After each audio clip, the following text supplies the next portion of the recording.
Salut și bine v-am regăsit la un nou vlog. Și vreau să fac un program de acum încolo. Cred că ați văzut și pe vlogul cel dinainte cu Battle Flip. Da, și vreau să fac un program. Deci eu voi posta decât joia și vinerea, adică luni, marți, miercuri nu voi posta, joi, vineri voi posta și sâmbătă, duminică nu vom posta. Și deci haideți să vă spun program. Joia o să postez pe la un 7.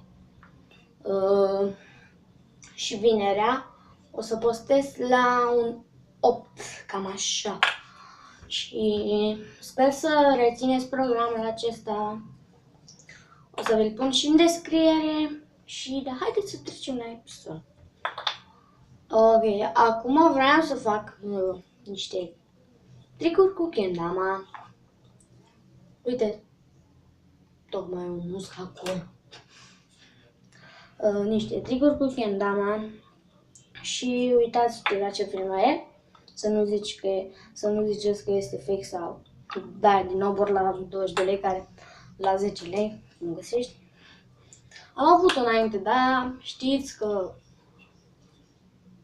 ați văzut în vlogul cel atunci concurs de kendame 1 și de atunci n-am mai postat concurs de kendame pentru că prietenul meu acela, David s-a mutat de aici și locuiește aici la Cluj.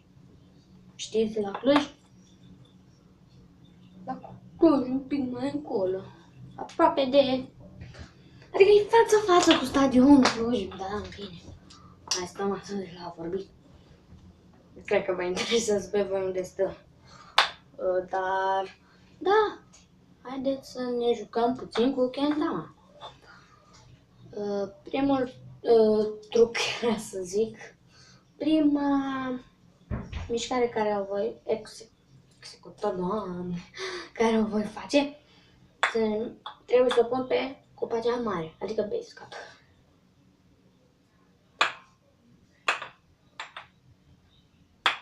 Stai, ca să nu cred că s-a văzut. Tocmai ați văzut ceva? S-a rotitat și după aia a văzut și mai a văzut. Da. Iar a văzut. Ok. Haideți. S-a văzut? Ok. Și a doua mișcare care o voi face se numește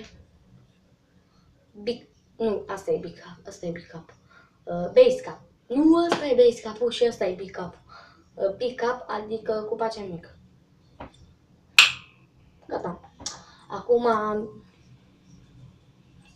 base cap sau capul meu, că nici nu știu, ziceți, mișcările, să zic eu așa. Da, o să vă spun de acum cupa mare, Spike, știu că se numește Spike, da? Haideți, cupa cea mai mare. Ați văzut? O fac și în față dacă nu mă credeți. Dați un pic, da? Nu sunt atât de bun la kendama, adică să ziceți, wow, Naci, ești cel mai bun la kendama. Mamă, dar tu ești cel mai bun. Pachet. Da. Și o să bag în Spike acum. Nu știu dacă va ieși din prima. Nu cred. Ba da. Da. Și acum voi începe cu schemele un pic mai rele. Adică, ați văzut cum am făcut-o, nu? Nu cred. Trebuie să țin așa și pe aia să o așa și să încad așa. Ok, da?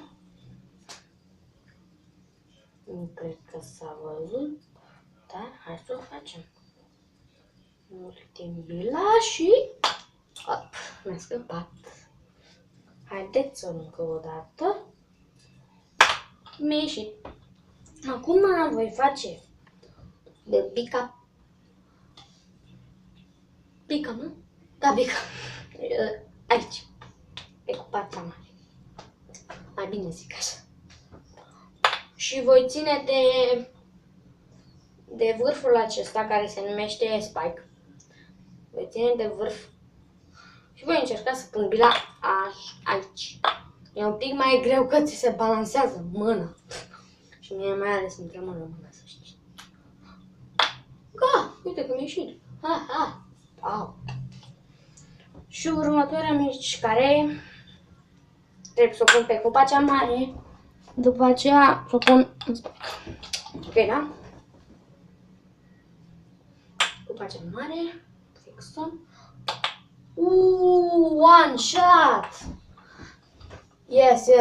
Cei care nu știu ce înseamnă one shot, înseamnă din prima. Adică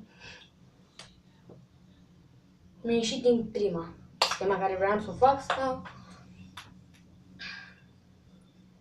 Da.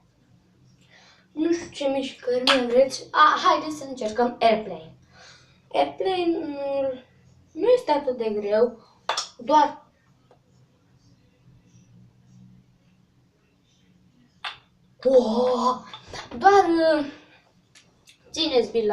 țineți mâna pe bilă, după aceea faceți așa și după aceea trebuie să vă cadă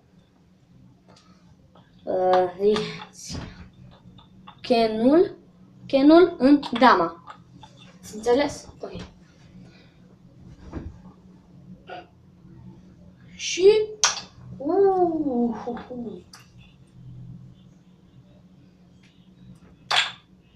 ok, mi-a ieșit mai devreme. Deci de ce o mai fac? Hai să mai fac o dată.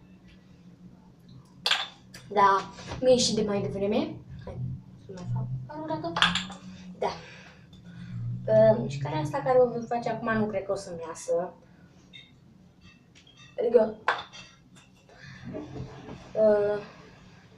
Da. Stați un pic. De fapt, nu, stați. Nu cred că va-mi iese, o să-mi iasă.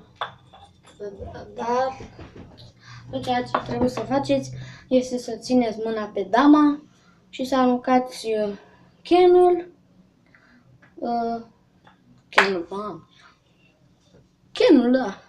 pe dama, adică așa. Ok, hai să vedem. Da. Orice secundă, chiar dacă stai așa și când cade, tot se va pune. Da, mi-a ținut o secundă, haideți să vedem. Cu o dată, stați, mi-a ieșit.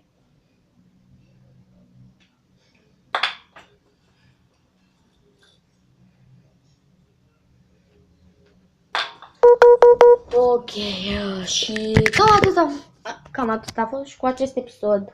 Sper că v-a plăcut. Nu uitați să lăsați un like și să vă abonați. Deci, noi ne vom revedea data viitoare. Pa, pa!